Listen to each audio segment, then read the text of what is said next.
so we can share it with the Catalyst team later.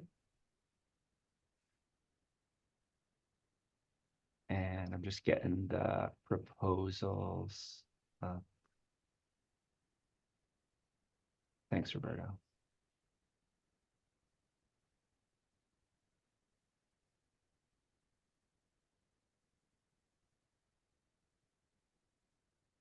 All right.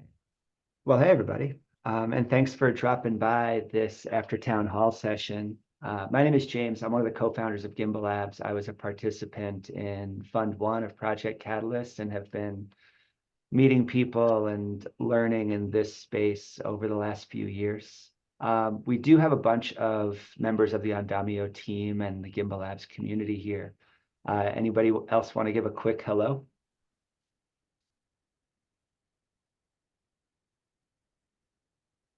Hey, y'all.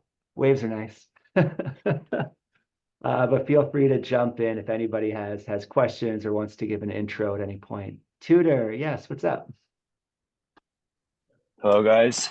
I'm Tudor from Eastern Europe, joining Catalyst Proposers first time, even though Quasar has been telling me since the ninth fund about it. Like, let's join, let's join. No, I'm not ready, I'm not ready. Well, I feel ready now. And I'm not a developer, but it's understanding development actually happens for me now in the last 4 months since I've been working on it. And I heard you Gimbal Labs are doing quite some awesome stuff. So I'm coming to train my lexicon more. Thanks a lot for doing this. Thanks for being here. Do you have a proposal in Fund 11? Yeah, I have two proposals. One is in Cardano ecosystem open. It's a Eastern European Cardano hub, which means a lot of communication with devs and local businesses. Moldova in particular, my country, has been until last year, the top contributor to taxes was wine.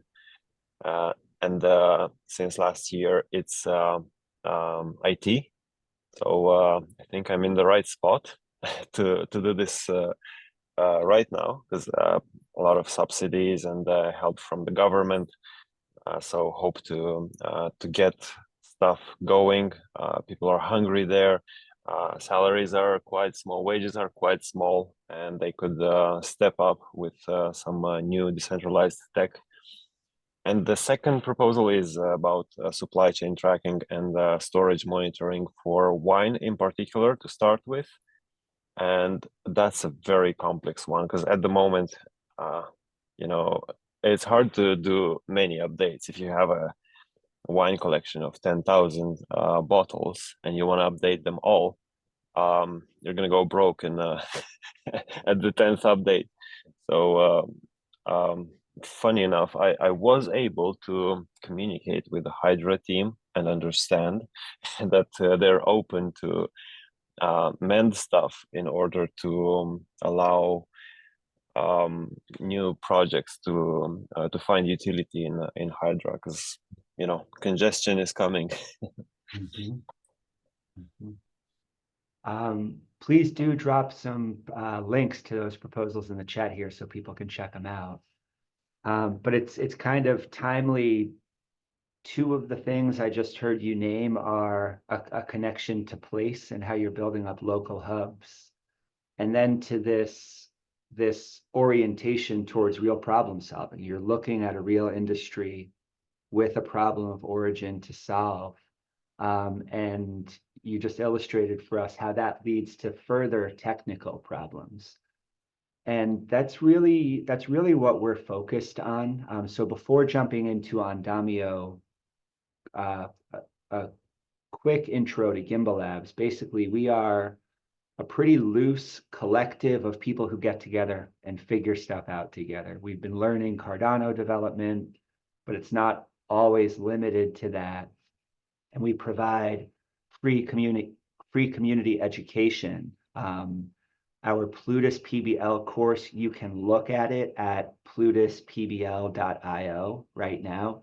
But we recently took it off chain. So there's kind of on-chain opportunities to participate into the course and to kind of create a record of what you've accomplished in the course. We're just making some updates from 2023, last year's version, to the new version that's going to go live pretty soon. But that's a real key part of what we do at Gimbal Labs.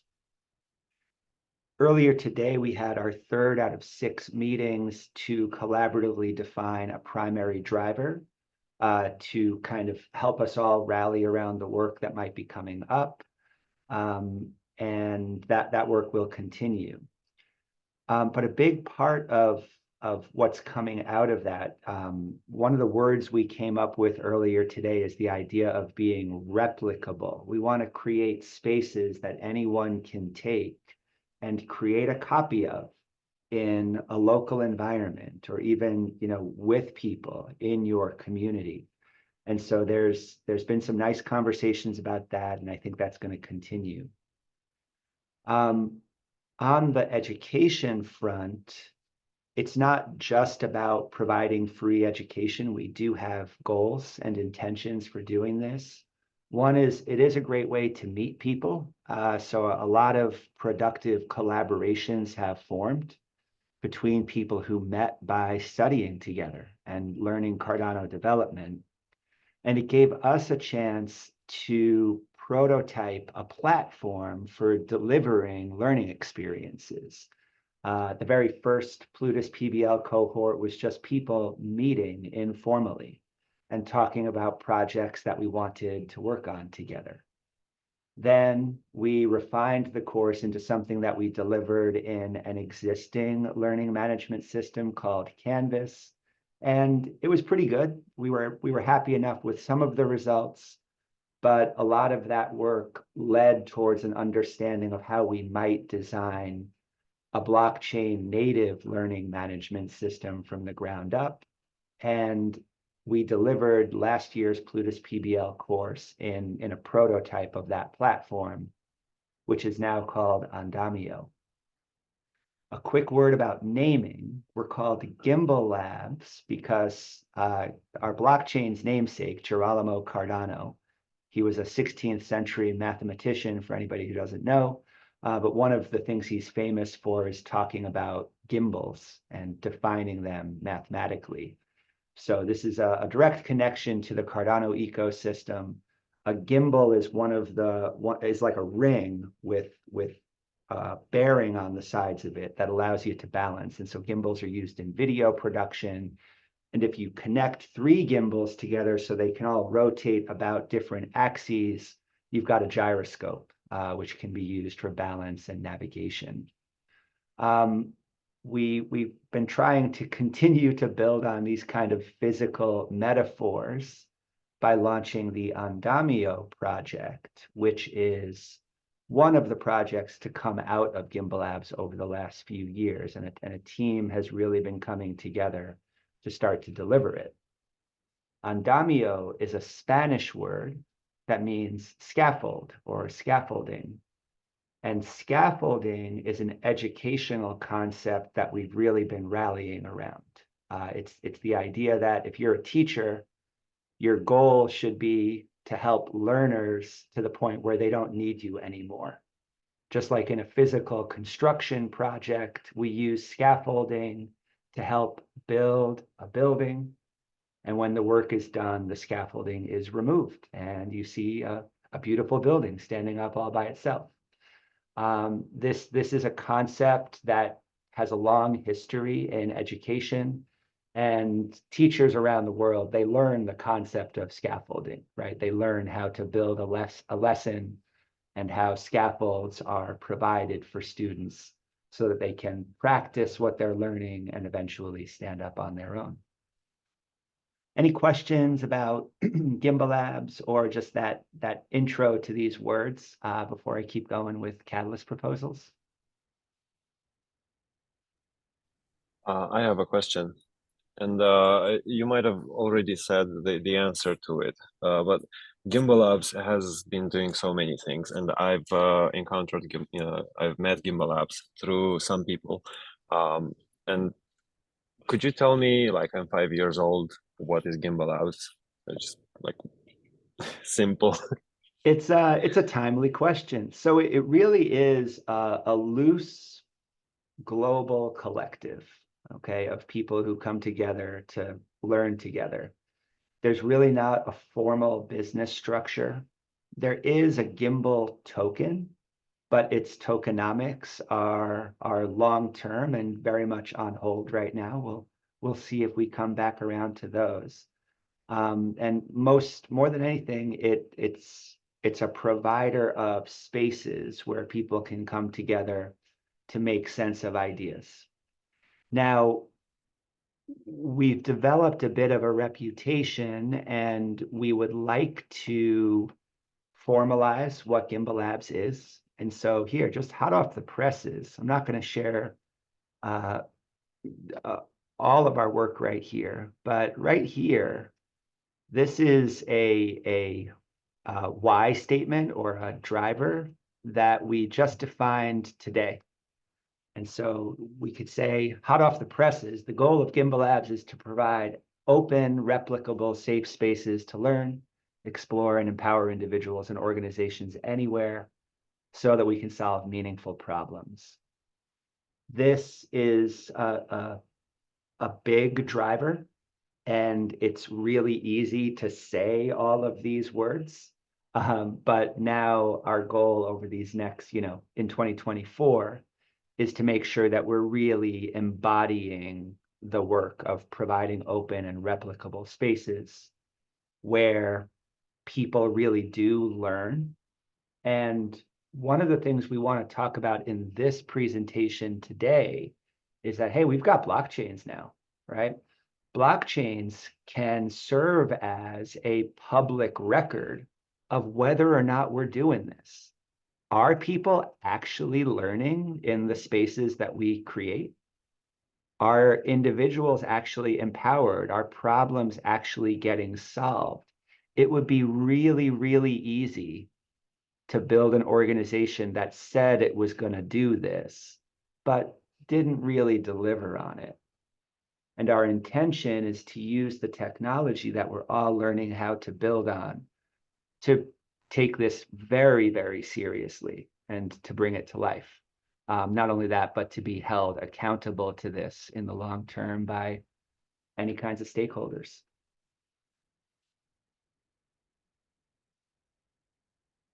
So that's a bit of background right there, and we can revisit that anytime.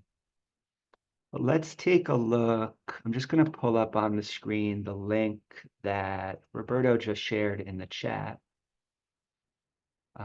You should have a link to this link tree now. And the first thing for everybody to know is that our team has two direct proposals in Fund 11. One for building the platform that we've prototyped and have started to design. And then one that I'm going to go a little bit deeper into in just a moment, where we're collaborating with some other ecosystem builders to accomplish a few things at once.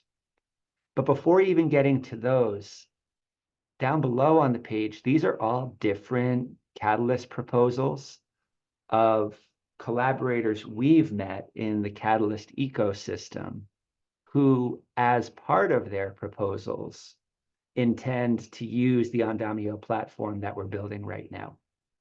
And this, honestly, I'm as excited, maybe even more, about this list right here than even the proposals that we as a team have directly, because this indicates that the ideas that we're making sense of right now already resonate with people, right?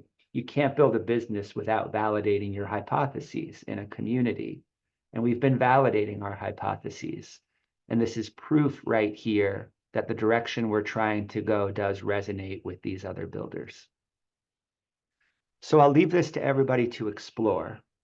And you can read the core proposal about what we intend to build. That's right here, okay? But I think the best way to talk about the network and the protocol that we're trying to build is by using this proposal as an example. We've been collaborating as Gimbal Labs on some other projects with builders. And in particular, we've met a few developers who are experts in Golang. Go is a really nice kind of lightweight and expressive language. It was built by Google, and it's really good for writing just scalable server-side code, but it's general purpose as well. And we've been working with Chris from Blink Labs on a project that we can talk about another time. And he's been kind of coaching us to start understanding the libraries that the Blink Labs team has built. And they are absolute champions of open source development. I really recommend following their Twitter account and checking out some of their Git repos. Chris introduced us to Eduardo, who is the lead developer of a library called Apollo. And Apollo is a Go library for constructing Cardano transactions. That's a pretty valuable thing to have. And you can imagine, right, when you build a transaction library in any programming language, that can help a lot of builders to now build utility on top of that. So we need the stuff that Chris and Blink Labs are building, and we need the library that Eduardo has been leading on. But they also have their own needs, right? As small teams, Blink Labs and Apollo are always seeking ways to improve documentation, right? And like any open source project, to invite knowledgeable contribution who can help build things, write the documentation, help other devs know how to use these tools. And that's really what we're focused on with this proposal right here. We have an application that we would like to build and call it Andamio CLI for command line interface, okay? And this Andamio CLI will give people a way to use Andamio, right, from a CLI perspective. By building a CLI, we also have a chance to create some of the API endpoints we're going to need. I don't want to go too deep into like the technical justification for this, but there's a pretty direct pathway from building CLI functionality to building API functionality. But we can't build it alone. When we build it, we're going to be using open source tooling like I just described from Blink Labs and from Apollo Go. And what we'd really like to do is for this project to help these projects that we're depending on be even more refined and more accessible to other builders. So along the way, we want to create incentives for other open source contributors who see the model that we're creating here and then want to get involved. So how do we do that? It's not just anybody who could come along and be ready to make, meaningful contributions to Apollo right away. There's some background knowledge you probably need in order to contribute to an open source project like this. For example, it'd be good to know Golang and it'd be good to know about Cardano, right? It's pretty straightforward to see that. So how do we know if somebody is ready to be a contributor to a project like this? How do we help people get ready to contribute to projects like this? There's a lot of ways to do this, right? And there's a lot of developer training resources online. Web2 has education platforms where developers can learn. And there are tried and true processes that work for some people to get involved in open source projects. But in our observation of the world, and part of what motivates this proposal, we think that the long-term open source funding problem is an example of something that we could apply blockchain technology to and maybe improve upon the status quo, right? What's the status quo? You know, most open source projects stay hobby projects. They never achieve a level of kind of financial independence. Many of those that do are supported by a small number of larger organizations that rely on open source development to happen. And often open source contributors are taking a risk with their time and with their IP. And it's often likely enough that critical contributors to an open source project might not ever see sufficient compensation for their contributions. And that's why so many projects, you know, they never achieve the level that they're trying to get to. Everything I'm saying right now is debatable, and we could talk about it at length, and maybe we'll spend some time on that today. But at a high level, this is kind of the problem that we see, right?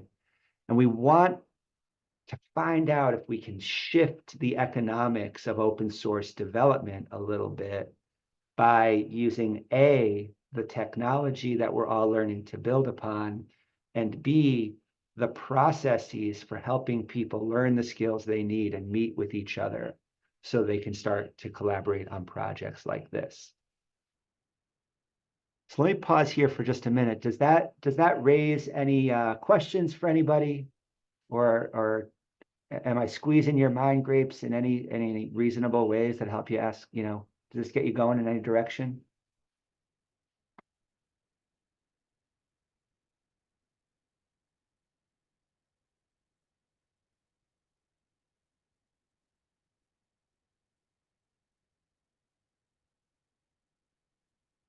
All right, I'll keep going then, but please interrupt. Hey, Matthew, hey.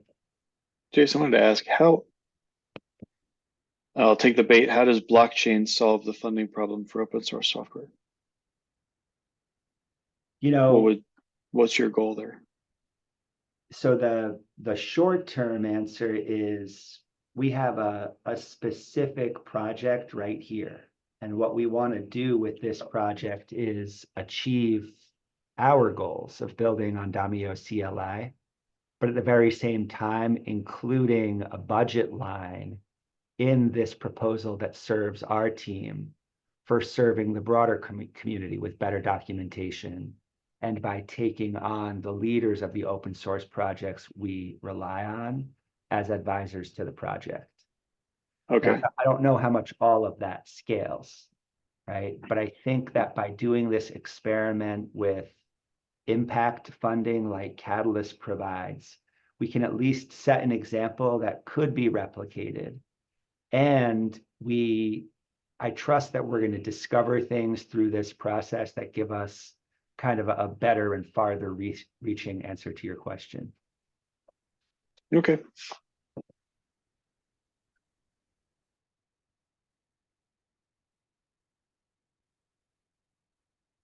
So the way we're going to deliver this, right? We're going to build what we intend to build, and we're going to support these libraries. And along the way, we're going to build up some documentation in the form of course material that's going to help other developers use, for example, Bursa, SNEC, Ouroboros, and Apollo.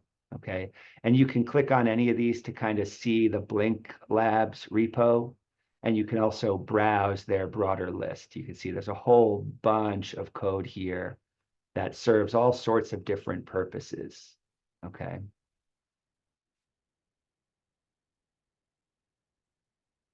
If we are successful in supporting developers to use these tools, the hypothesis is that they're going to build new utility on top of those open source tools.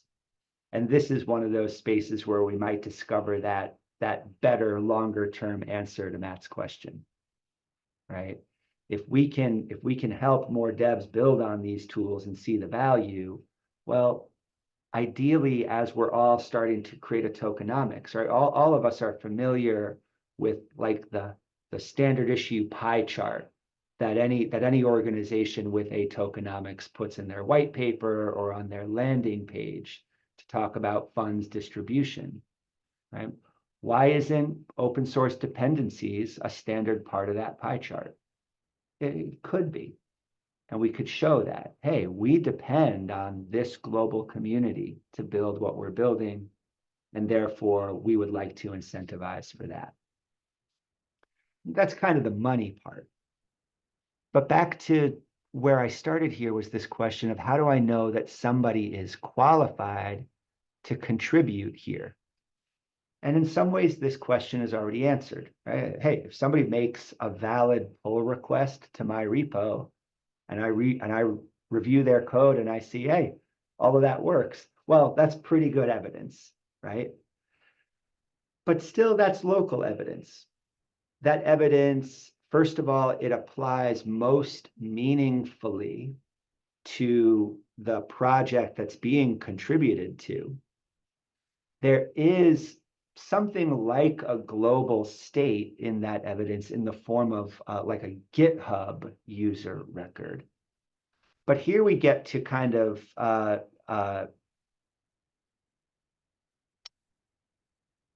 what's the word I'm looking for? A little bit more of a formless problem just around the question of centralized services, right? It might be fine if the global record of developer contributions is on GitHub. And if that's right, if that's the source of truth. But is everybody satisfied with that?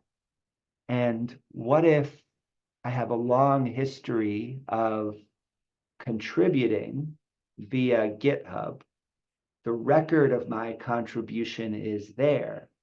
And then for some reason, I either don't want to participate in that system anymore, or that system is compromised in some way. And we've already seen this with Twitter. There's a lot of people who are no longer happy to use Twitter as their global commons, and they've been looking for alternatives. But to search for those alternatives is a big professional risk. And more people are willing to take that risk by opting out. But if you opt out of Twitter, you're opting out of some pretty important global connection. Okay. And so all of us are navigating this right now. We're trying to make sense of it. And there's an ideological argument that often happens around, the church of decentralization. And we could talk about whether that's productive or not. But at the end of the day, I believe that optionality is important. I want the ability to opt out, even if I don't take it. And I want to test the possibilities for these kinds of open, decentralized systems that represent kind of safety, right? Or freedom from a platform that I have no guarantees will always exist. So how do you do that? Right? How do you build a platform or a network that has the relevance to other potential collaborators of GitHub without centralizing it? And that, once again, that is, I think, what Web3 provides for us. So you can read the rest of this proposal here. But really what we're here to talk about is this design of this protocol that I've really been trying to kind of share our motivation for first. Okay, so that's a bit of the motivation. Before we jump to the how, does anybody have other clarifying questions or thoughts you're having at this point? And I'm catching up on the chat right now.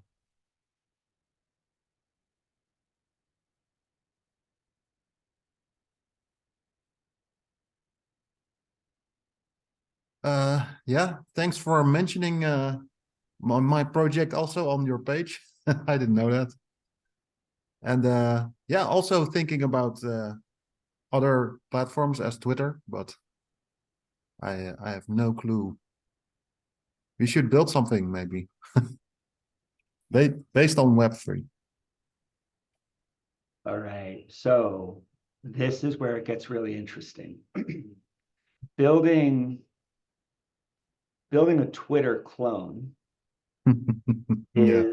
is just a great intro to development project, right? If you want to learn to be a full stack developer, there's tutorials out there that will teach anybody to build a Twitter clone on this or that software stack.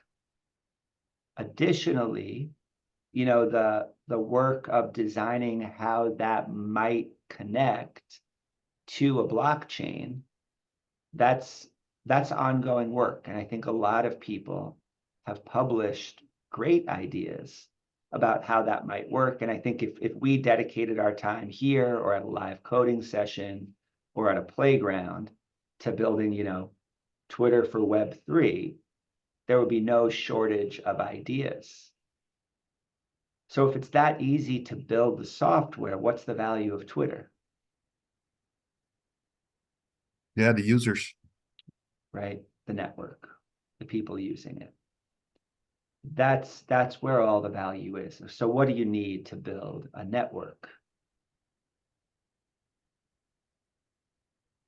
You needed a lot of servers to keep it all running, so maybe Right? You need the hardware. not such a nice way to say that you need a lot of money. You used to, but now you've got this thing called the Cardano protocol that has, last I checked, about 3,000 node operators who are pretty good at DevOps, and they're running that hardware. And projects like Iagon are using it for storage. And projects like TX Pipe, they're building distributed front-end hosting that all of us are going to be able to use in the very near future. So the servers part, it's real, but we're making pretty exciting progress on that as an ecosystem. So what else? So there are no objects in our way to do it. Somebody just forgot to do it. Yeah, there's so much going on, and yeah, all these tools are making a lot of stuff possible. I think you have not seen through Web3 yet, but should be coming. My opinion on the, Oh, go ahead. I was just going to share my opinion on the Twitter clone because you're right, James. There's at least 2 or 3 projects that I know of that are trying to solve that whole Twitter clone problem, make it decentralized. I mean, once one does, then that information can be, consumed by other platforms, whereas Twitter is a closed circuit ecosystem.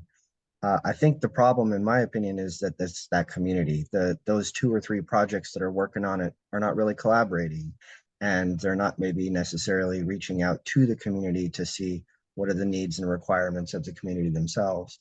So it's a bit of lack of community, and that's why I love what Andamio is doing here, is bringing together those interests and passions and evolving that out into a collective initiative. And that's, it looks bright for the future.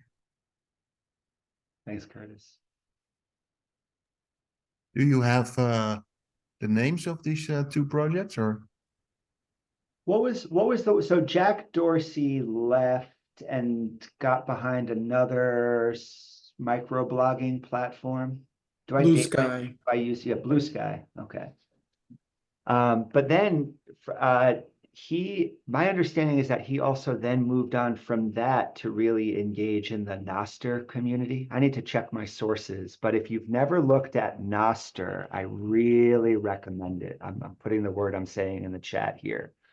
And this is basically a protocol upon which anybody can build social media applications. Okay. And this is a really important idea that connects to the work we're doing with Andamio. Okay, I could not, Lucas, I'm glad you've checked that out. I could not recommend more taking a look at Nostr. Okay, if you're interested in technical rabbit holes and want to play a little bit, I really recommend it. But here's the idea, okay? Just like Cardano provides, or Bitcoin, right, provides a network of financial transactions that can be visualized in any way. And there are no gatekeepers to building a Bitcoin wallet or a Cardano wallet. All these apps are doing is giving a user interface to a public network. And Nostr works the same way. It's a protocol for representing messages, a tweet being an example of such a message that can be consumed by anyone. In other words, if I built a Twitter clone on top of Nostr, and I had users who were all, dropping their tweets in and all that, anybody could build another clone of mine or something else that consumes the same data that my app is consuming. Okay. And there's no gatekeepers to consuming that data and presenting it in any number of different ways. This is a really important concept because it's disaggregating the data layer, right? Which in Web 2, the data is the most valuable thing. It's kept on private servers, and the rules of accessing it are very specific, right? And what we're thinking about here, it's already happened with blockchains at the financial layer. I just described briefly how Nostr handles it.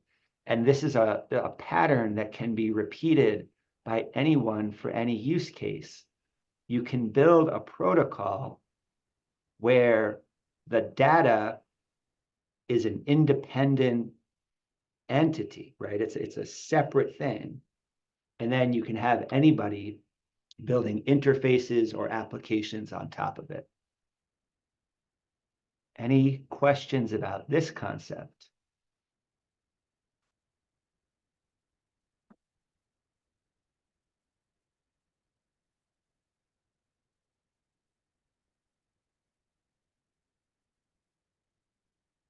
Okay, so if we're all together on that, what follows is that in order to have a network, you need a protocol. What's a protocol? It's just an agreed upon schema for what the data looks like. And if we all agree, for example, that a Cardano node is processing blocks, and a block has this data structure, right? We can look at it in the Cardano ledger spec. A block is a very specific bit of data, and it's not even that much data, right? Once we have an agreement about what that data looks like, now anybody can run that software and write blocks, contribute to blocks, read the existing ones. Again, Nostr, same thing. Once we agree on what the schema for some data is on the Nostr network, anybody can use it however they want to. And beyond the protocol layer itself, a lot of great work has happened on Cardano already. We have Cardano improvement proposals. And this, for anybody who hasn't seen this, this will be a helpful thing for us to look at. So let me pull it up on the screen.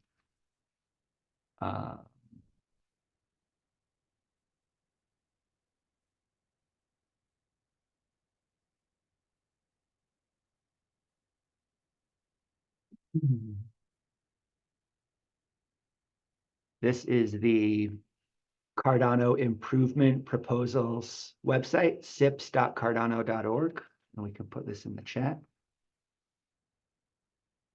And, you know, we're kind of playful in the education that Gimbal Labs offers. So in the Plutus PBL course, we have a module called 3 Ways to Mint an NFT. And we want to really appeal to all those people who their goal is just to mint an NFT. But it's a bit of a bait and switch. We don't really spend too much time showing people how to create the next legendary NFT drop. What we do is we focus on the Cardano improvement proposal that allowed NFTs to come online in the first place. Okay.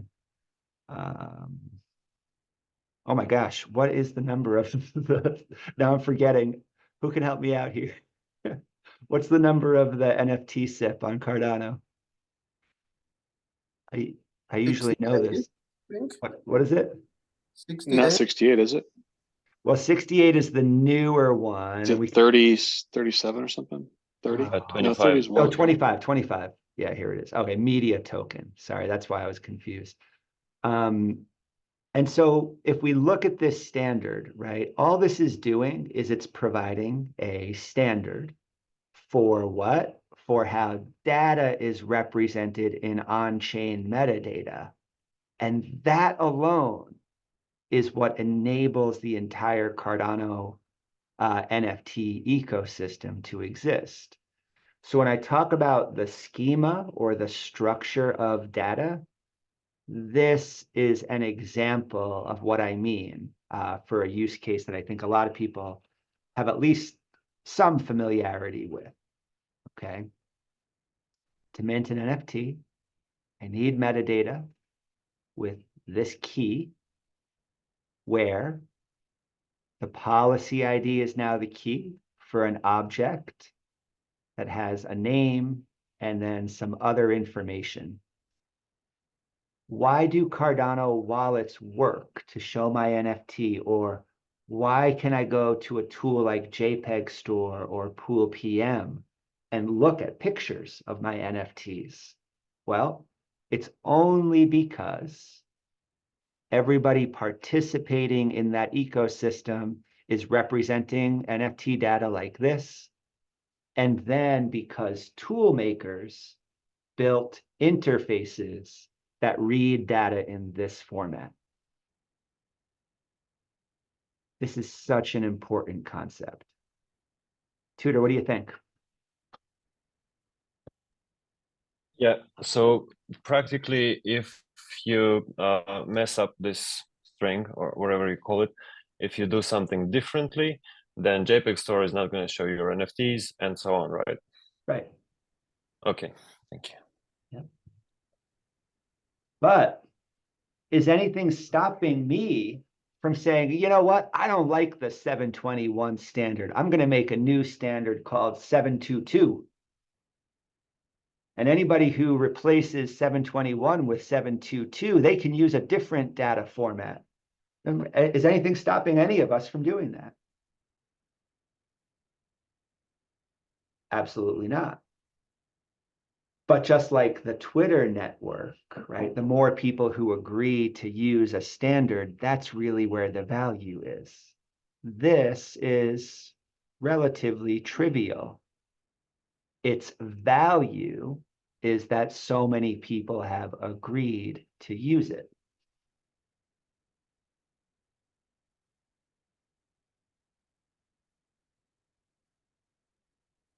So if we have a protocol and an agreed upon way to represent some data, now we can build a network. How do people feel about that claim?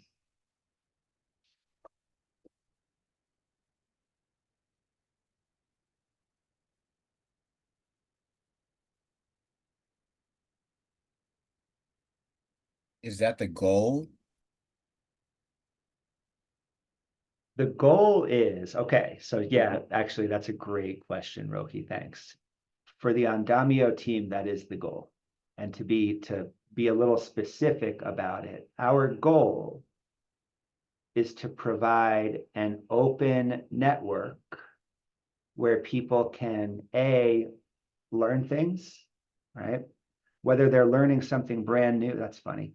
They can learn new things, okay? They can validate that they already know things. And then based on what they know and are able to do, they can satisfy the prerequisites for either going deeper into more complicated learning experiences or to becoming contributors to projects.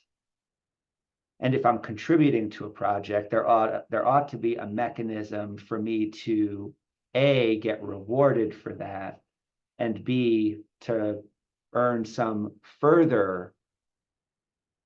I always hesitate at this step because credential isn't always the word that people like to use to describe this.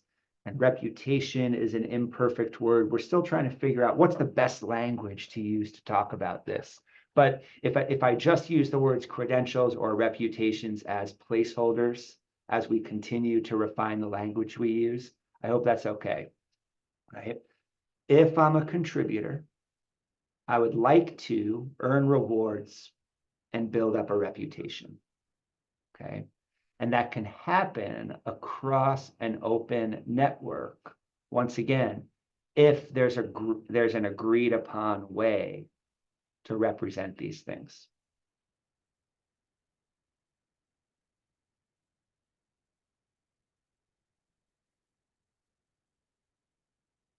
Okay, so I've spent this whole session so far just trying to show our motivation for thinking about the protocol. Here's how we're thinking about building the protocol. You ready? We believe that what's called student learning targets are the way to do this. What's a student learning target? I'm going to head over. Just one way to look at this is on the Plutus PBL website. I mentioned this earlier. This is where our course was hosted in 2023. And next week, actually, we're going to update this with a newer version of Andamio where we can start to edit this content. But the reason I'm pulling this up on the page, let's just go here, is because I just want to show you what I mean by student learning targets. They're right here. All right, so here are some examples. I can compile a validator in Plutus. I understand the role that that untyped Plutus core plays in a decentralized application, and so on and so forth. And each one of these learning modules, it has a list of these learning targets, these I can statements.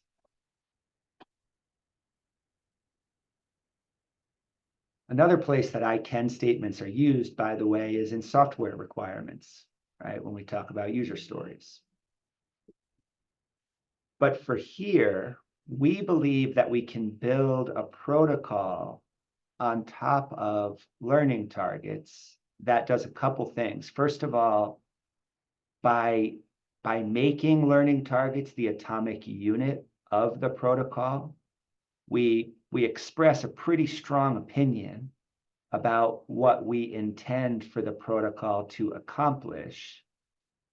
And we provide an interface for people who don't know or have reason yet to trust each other to exchange information across an open network. So I want to just say a few words about those 2 points, okay? A strongly opinionated network. What do I mean by that? I mean that these 2 words, I can, are no accident. And it's very important to us that the network is built upon these words. Who? Anybody. Anybody who can read this sentence to themselves and say either, oh yeah, I can do that, or, well, I can't do that yet, but I would really like to be able to, right? I can. We're not talking about some abstract somebody out there. We're talking about you. We're talking about whoever the learner is here. And, you know, I would say on our team, we are aware of kind of the self-sovereignty aspects that a lot of blockchains promise, but we're also aware that sovereignty alone can be taken to an unproductive extreme, and that we believe people need each other. Okay, and so this concept gets us at, I prefer the word agency over sovereignty, right? Agency, the ability to be the agent who's making decisions for your own life and participating in a system as it is. These statements put participants in the network at the front and center of who is going to learn and be able to do each of these things. Okay. There's other ways to think about education. I grew up in a school where I didn't have learning targets. I had A's and B's and 80s and 70s and 90s. Okay, that kind of represented a whole year of work. What'd you get in algebra 2? Oh, I got an 83. What the hell does that mean? Who taught the course? What did I learn there? I have this summative number, and the only thing that number makes me want is to have a higher number than you. I got an 83. I'm better than you. You got a 79. I got an 83. I must be better.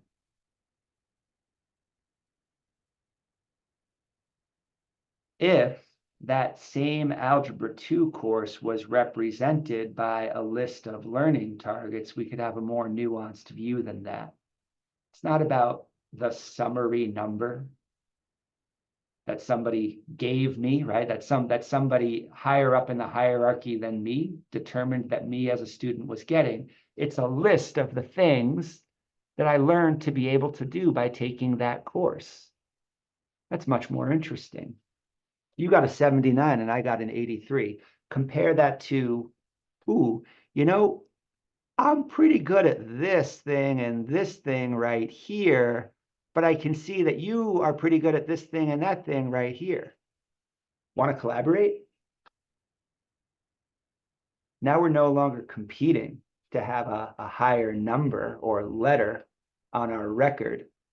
We're looking specifically at what each other can do. We're scratching each other's backs. We're helping each other out. We might even decide to collaborate and form a team. What kind of team? Ooh, maybe the kind of team that could contribute to an open source project together or build the next great app. So we believe that by constructing a network on these kinds of learning targets, first of all, we help education move from competition to collaboration. And we make the information on that network a bit more meaningful to people who might want to build their own applications on top of it and to consume that data.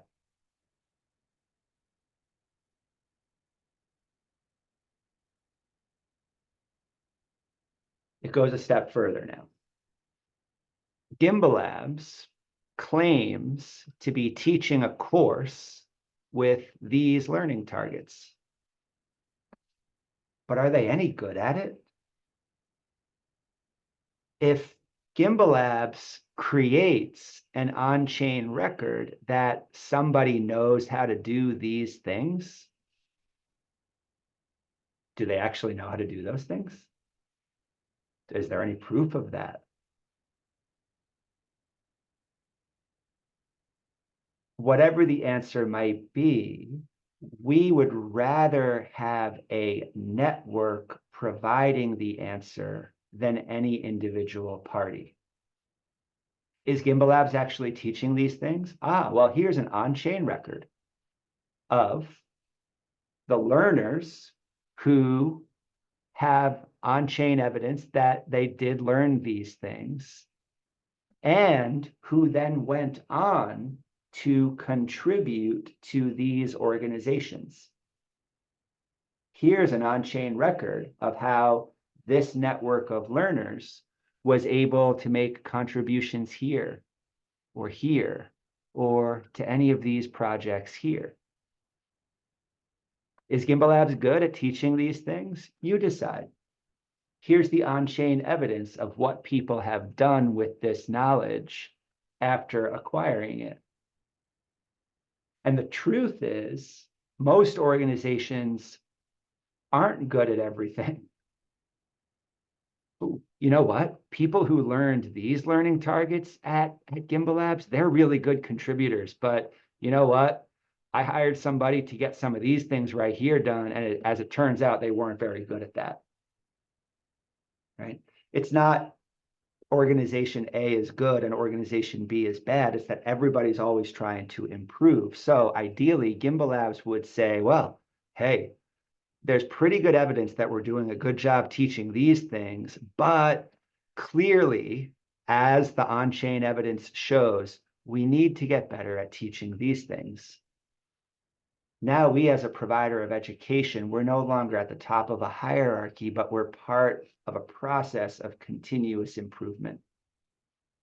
And we're looking at network data just like anybody who might be running a project, in a quest to always get better at providing what we claim we're going to provide. We want people to be able to build a front-end application or mint tokens or NFTs. Are we any good at that? There's data that follows this protocol on this network that can help us answer that question. How's everybody feeling? I'm talking a lot. Happens sometimes. James, I Go just ahead. have a couple wild associations that come to mind. I apologize if it's probably too out there, or My maybe favorite thing, bring it on. or maybe folks have answers straight away and they're like, no, you're wrong. But I just think of I think it's Steven is his name, who's doing the Hermes project, born out of Catalyst. Also, I'm not sure if you heard of the Working Dead project, right? And then Snapbrillia.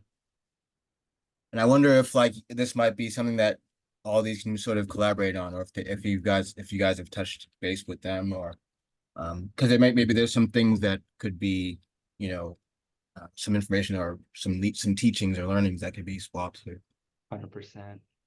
Roki, thanks for naming all of those. Yeah, we have contacts on all of those teams, and this is a place where if the goal is to define an open protocol, maybe eventually to write a Cardano improvement proposal, this is how it happens, right? So two things could happen. Anybody on any of those teams, they could say, hey, you know what you guys have described with this method of using learning targets, that works for us. We'll try it too. Or they could say, hey, you know what, we actually don't want to use that system. And here's the system we propose, right? And when they propose a different way to construct the system, now, once again, two things could happen. We could say, oh, you know what, actually, the way you guys are thinking about that, that's really good. Can we look at a way to combine those into a shared protocol? Or we could say, hey, that's great that you guys are doing that. It's fundamentally different from what we're building. Let's all go out, but let's keep communications open. And let's compete a bit to try to improve each other's systems, right? So I think the beauty of this is that anytime anyone suggests any standard for a protocol, it opens up that space to really have like meaningful and detailed conversations, right? And look, the same thing has already happened. Where's my SIPs page? I think I was there a second ago, right? This has already happened.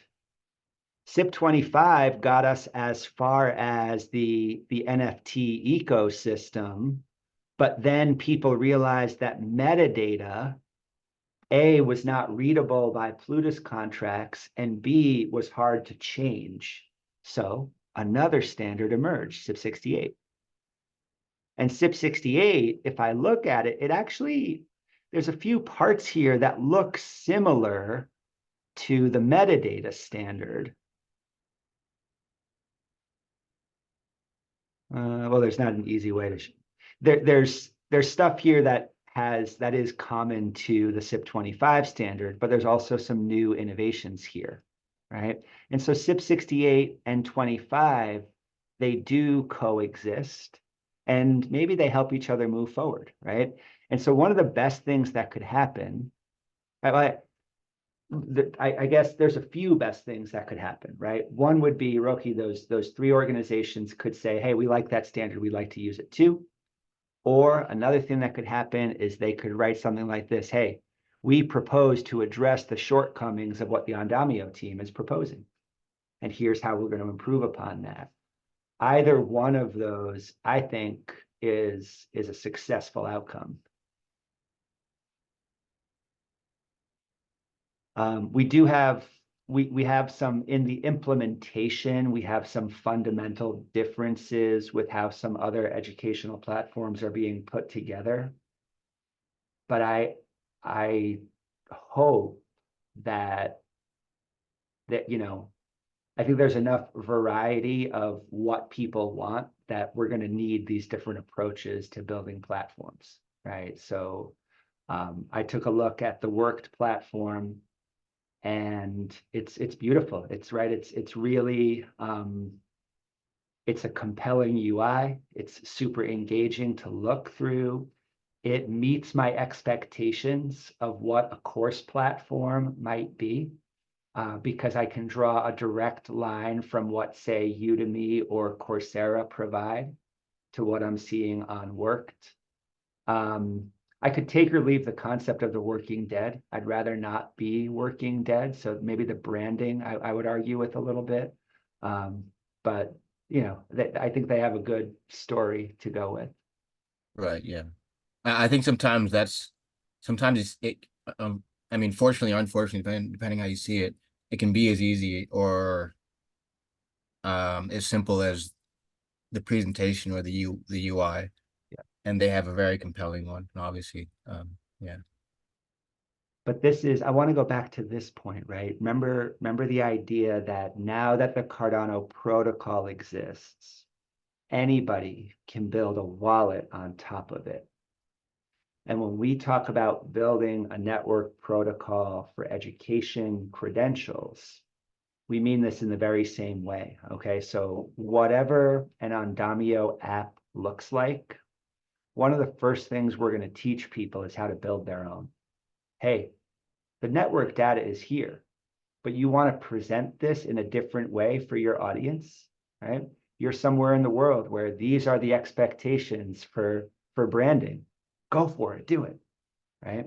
And the list could go on from there. And this is the concept of a headless application, right? There's no single UI that is the only way to interact with this proprietary data source. There's a public and open data source and well-documented ways to build an interface on top of it. Gotcha. I'm not to take over. Sorry, everybody. Just my last one. I think last. You had mentioned credentials and maybe trying to use a different word for, I guess, sort of acknowledgement. I'm curious with different projects how they implement decentralized identifiers like we just used for Catalyst, because we have it there. We see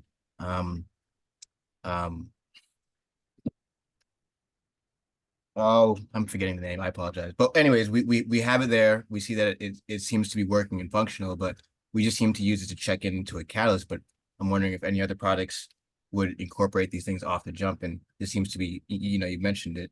So I'm wondering if there's a, because if I come along and say I have an opinion on something I've read in on the site, and I'm saying, hey, well, I have some experience in A, B, or C.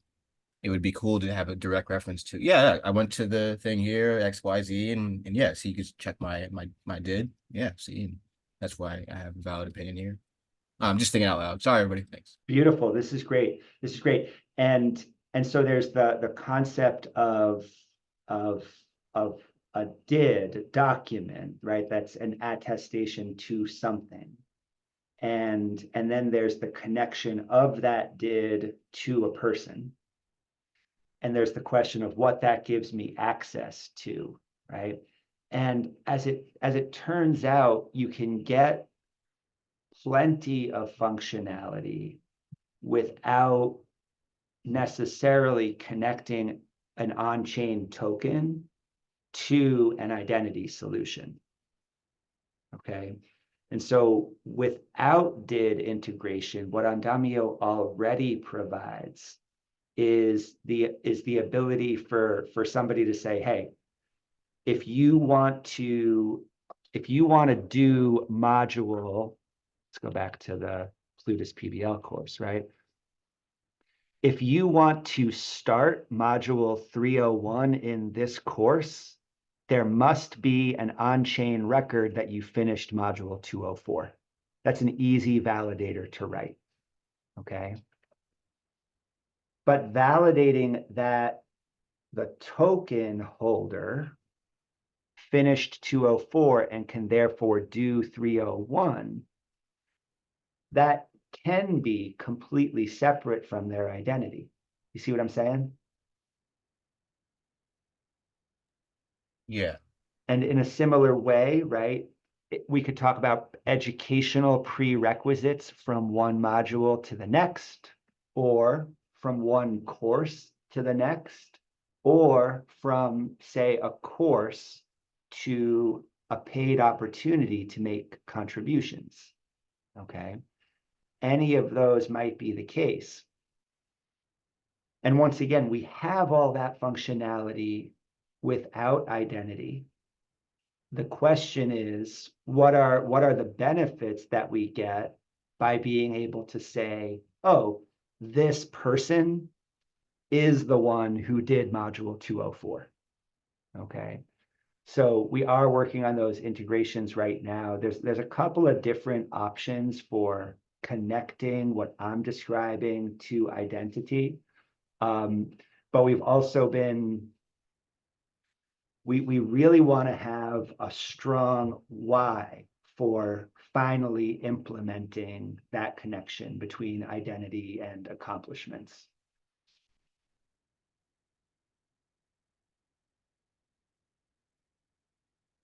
Once you have the why, actually the technical work, it's getting easier every day, right? Like DID solutions are robust. We know proof space, for example, we're using it here in Town Hall. We know that it works, and integrating that with this system is a relatively trivial development task.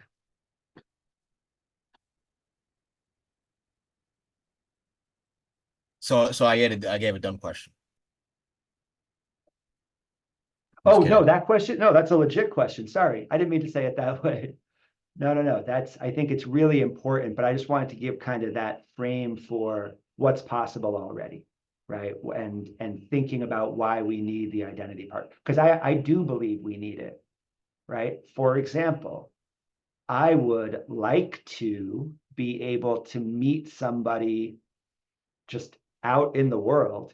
Maybe they're not even thinking about the Cardano part. They don't care about our Plutus validators, but they do want to know that I'm capable of something. And hooking up my wallet and allowing a token to validate in a wallet, it's meaningless to that person. They're like, oh yeah, fine. You can show me your wallet, and that supposedly proves you know something, but how do I know that you're the owner of that? Right? So anywhere that we're trying to interface with the rest of the world absolutely requires the identity part. All right, so that would be part of my answer to the why do I need it question. And to me, that's a really compelling answer to the question. I was just trying to separate the technical concerns though, and just like encourage you to think about the why part.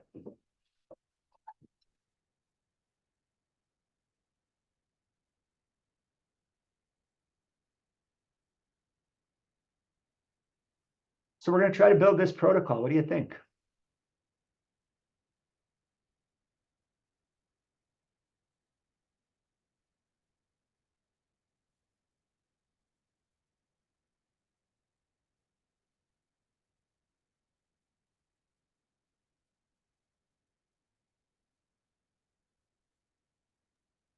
Yeah, I'm trying to follow. It doesn't work for me.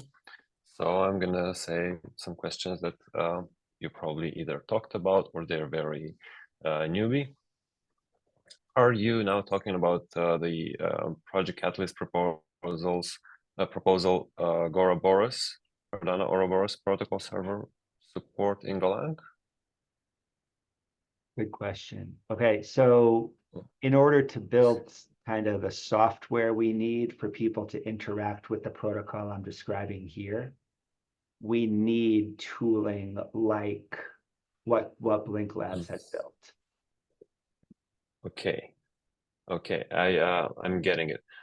But the kind of the purpose you're talking about is for identity, on-chain identity. The purpose is to create a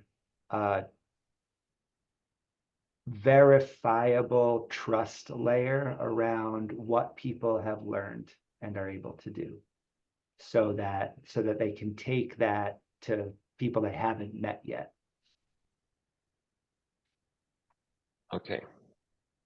Well, that's very interesting. I've heard of proof of history. So if you keep using the same wallet for quite a while, then it kind of means that, yeah, this is a person, although that person could have a few of these wallets, right?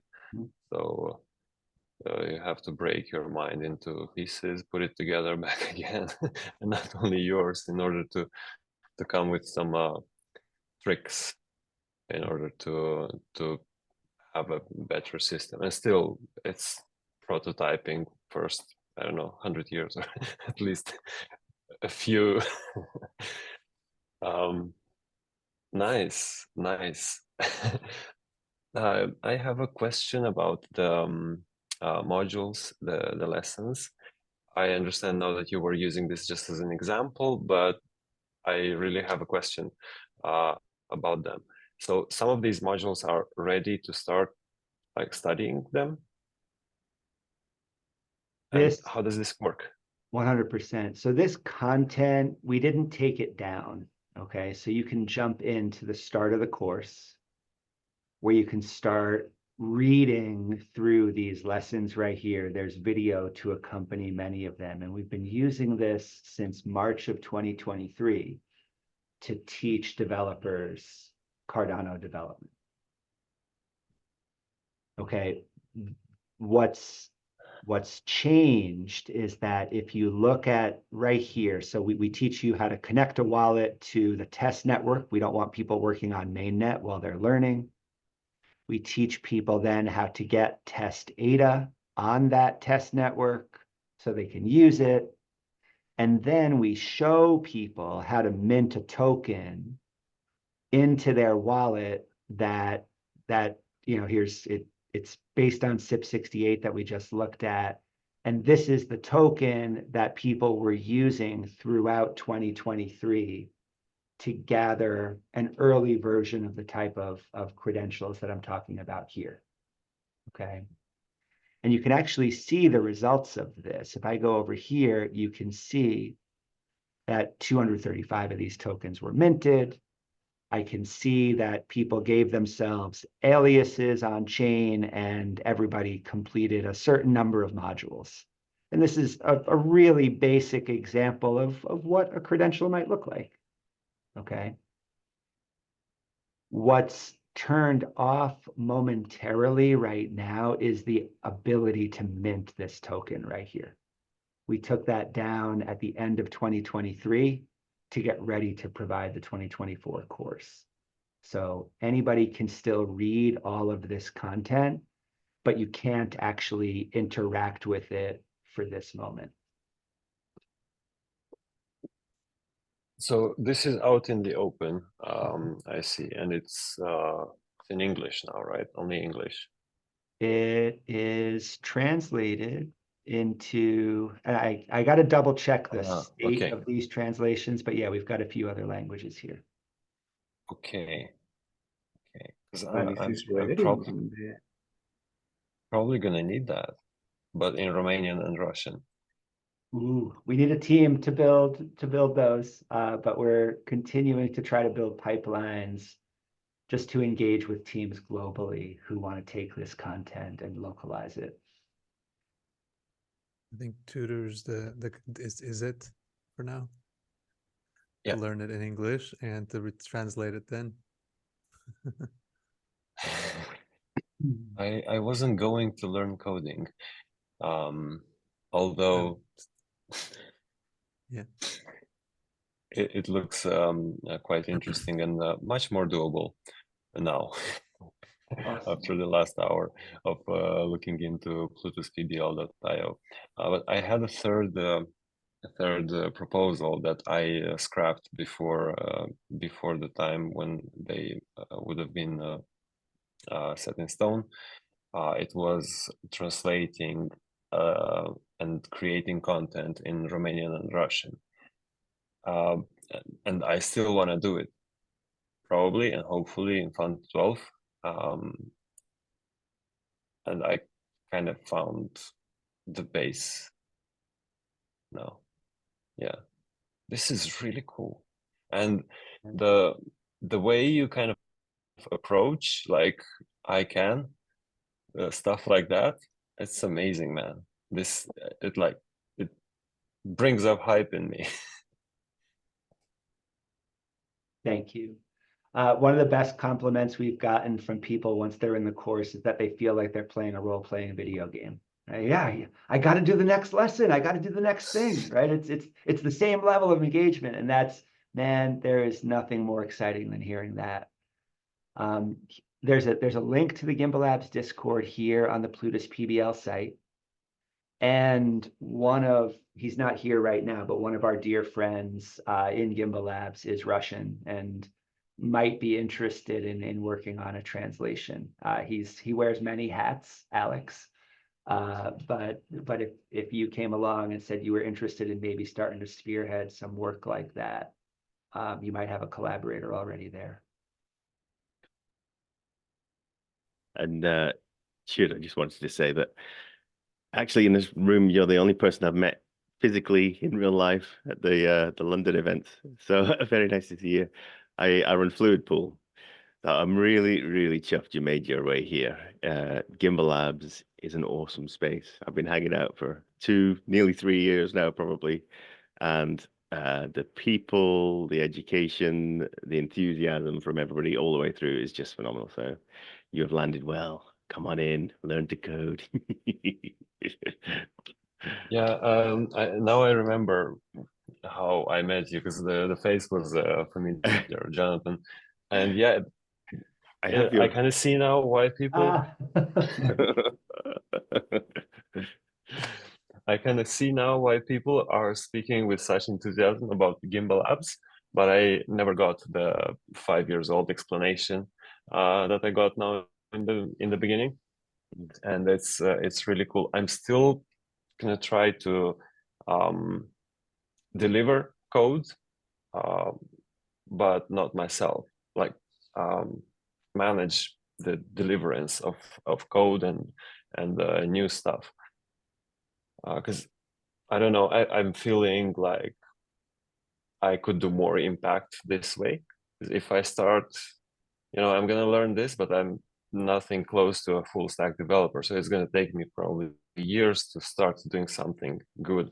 But maybe I can find funding, I can put together teams. I've had a very hard experience with Proxies NFT for the last couple of years in management and the crypto cycles stuff and so on.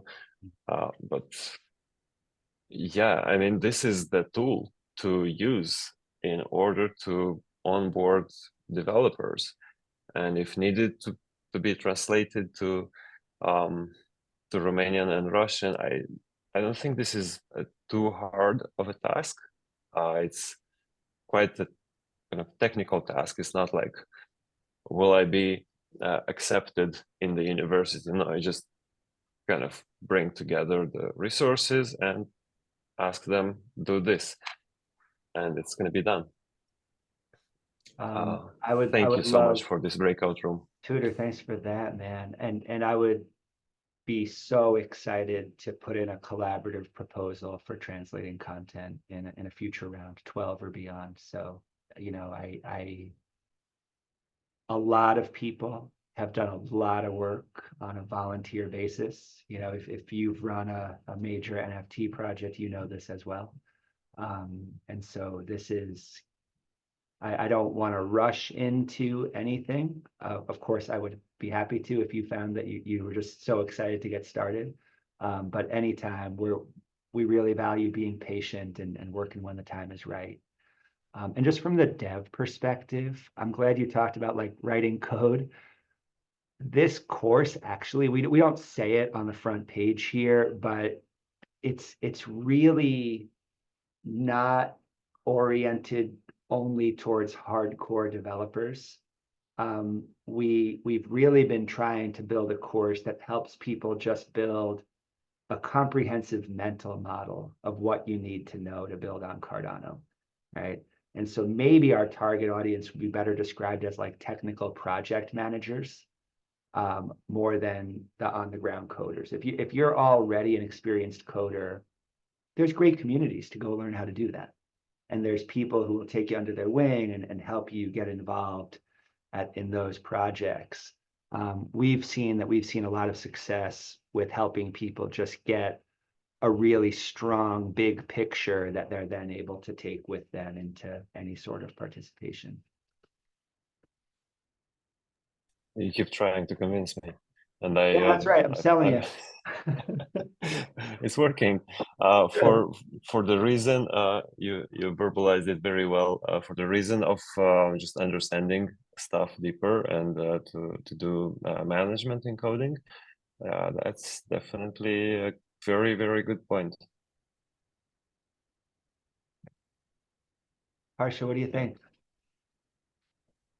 Oh, I was just curious about uh, how you are going about consensus on a protocol level when this is built. How do you think about consensus or governance or however you want to call it? Great. So go a little bit more specific. When you talk about consensus and governance, Mhm. what's an example of So something to be deciding? So when you're building this, say one of the group members has like a different idea, okay, maybe this will help, and then you either decide to integrate or fork, like you said. How would that work? Would it work on like a human personal level? And when there are huge numbers, so say there are 300, 500,000 people, how would it work? I love it. So one of the places we're starting is by trying to make the protocol as lightweight as possible, right? So I talked about this concept of learning targets, but let me just go for just a moment to the like mesh PDL, for example, right? Like any of these courses, we're working on the mesh course in an Andamio instance right now. And when it comes to what's actually on the protocol layer, this is really the claim we're making. We're saying that we propose that a course, right, consists of a list of modules. What other metadata is there? Well, a course needs a title and a list of authors. All right, so we're not trying to say too much in terms of our opinion about what defines a course. A course needs a name, it probably has authors, and then it has a list of modules. What's a module? A module needs a name and an identifier. And then here's the opinionated part. It needs a list of learning targets. So at kind of the lowest level, this right here is the extent of it. And we've built a way to place this information on chain. And we've built a way for participants in the network to validate that they've learned these things. But for example, we have not built a formal way to say that, hey, here's what proof looks like. that somebody has learned these things. And I think that's a really big deal. We want course providers to make a really clear public on-chain statement of what they intend to teach, but we make no claims about how they must teach it or how they assess success. Because how's success going to be assessed? Like I described earlier, it's by the aggregation of network data. Hey, was this a good module? Don't take my word for it. Look at the on-chain results of what people have done after going through this module or this list of them. Okay, so that there will be down the road probably protocol decisions to make, right? What is, if we're talking about incentives, if we're talking about schema for how project accomplishments look, there's certainly advancements that can happen. But really our intention is to keep this initial design lightweight enough so that as much decision-making as possible comes down to the network later.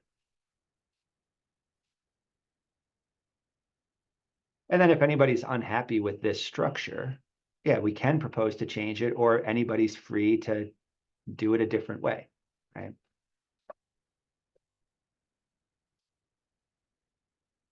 Curtis, what do you think? That topic, I love it because based on, you know, Harsh's question too, the governance can go all the way up to where, let's say somebody doesn't necessarily want to utilize that metadata structure. They can produce their own SIP, and, you know, then it's up to the community to adopt which standard they want to use. But it's all spun from these ideas, and I love that it's open sourced, and I'm just so excited. But I did want to add to Tudor's previous question. I believe that the Plutus PBL course right now can also be consumed by entrepreneurs and founders and freelancers, because it gives you the concept of how things operate on chain. And there are no code, low code solutions within the Cardano ecosystem that an entrepreneur can use. And so this course really primes them to understand how to use those no code, low code solutions.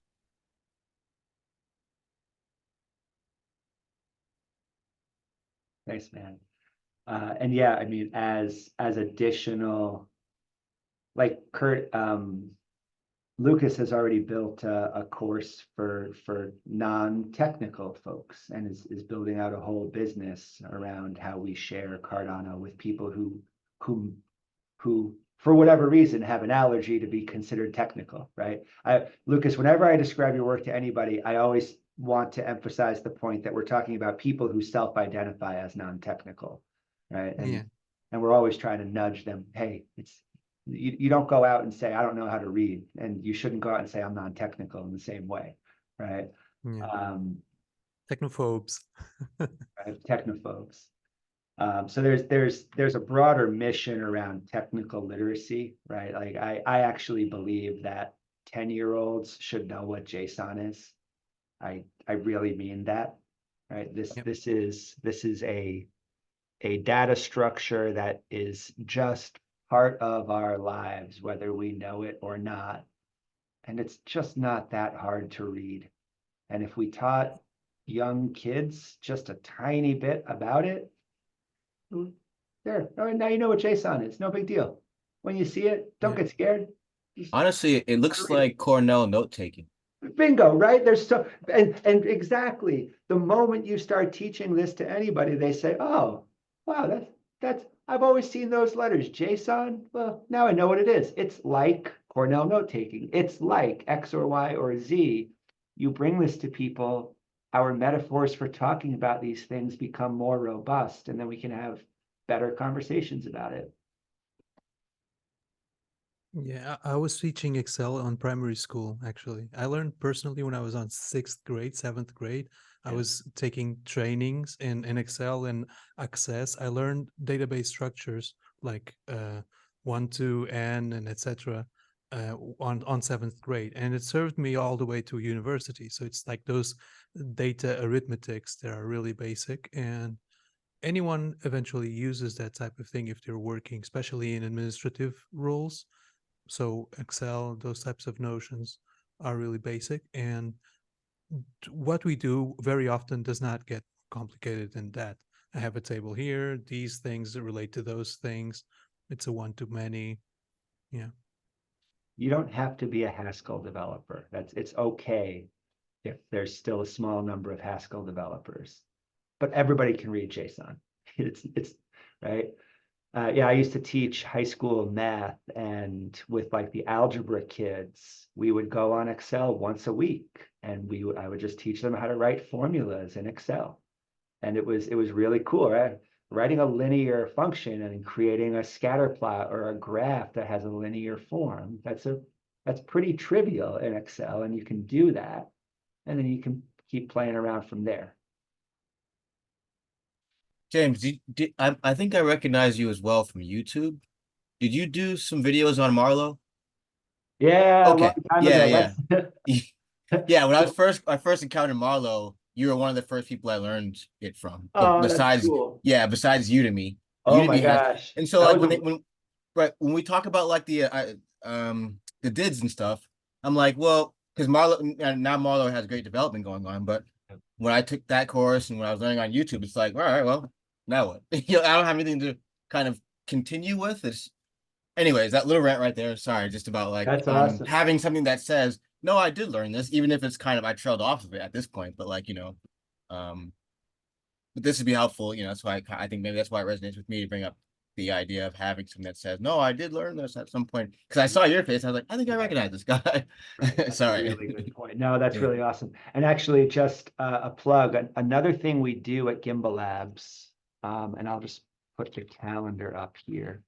This is the public Gimbal Labs calendar, and you can see it's 1 p.m. my time, but every Tuesday at 1800 UTC, we have what's called the Gimbal Labs Playground meeting. And the Marlowe team from IO is coming in a few weeks. What's that date? I think, yeah, February 6th. So on February 6th, Marlowe team is coming to present their latest, but we would really like to support them to build a dedicated Marlowe project-based learning course in Andamio, right? So that anybody can add that to what they know. I would definitely like to. Yeah, join us. If that's an okay time for you, that's 18 UTC. I'm on the East Coast of the United States. So I'm East Coast too. Cool. oh, cool. So yeah, 1 p.m. on Tuesday the 6th. Just grab this calendar link right here. And you can meet the Marlowe team on that date. Cool. I do know, and I obviously when I try to say his name, I'm blanking on his name. But I have had one meeting with one of the staff members there. Good people. Thank you. Yeah, they're a really receptive team. I've been impressed by them every step of the way. Omer is who I met with. Oh, okay, cool.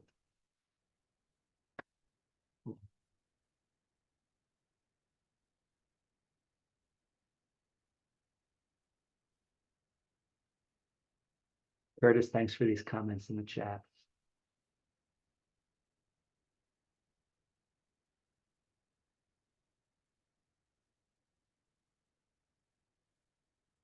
So there's some other really interesting implications, but I think if I keep going, we'll be here for much longer than I have today.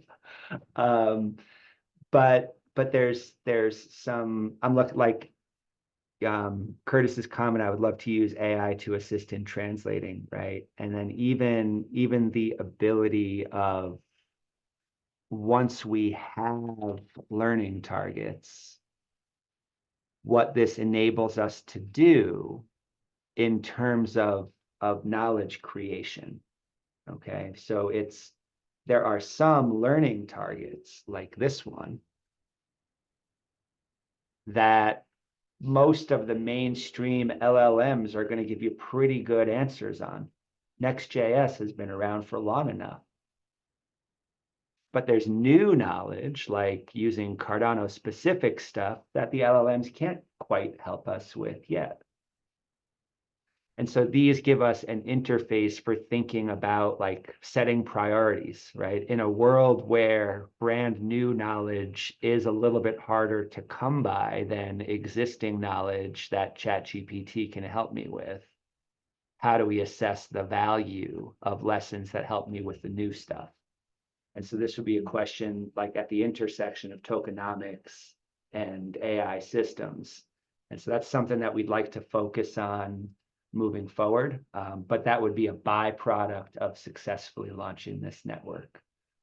So just kind of want to name that, but that's something that we could do a deeper dive into sometime soon.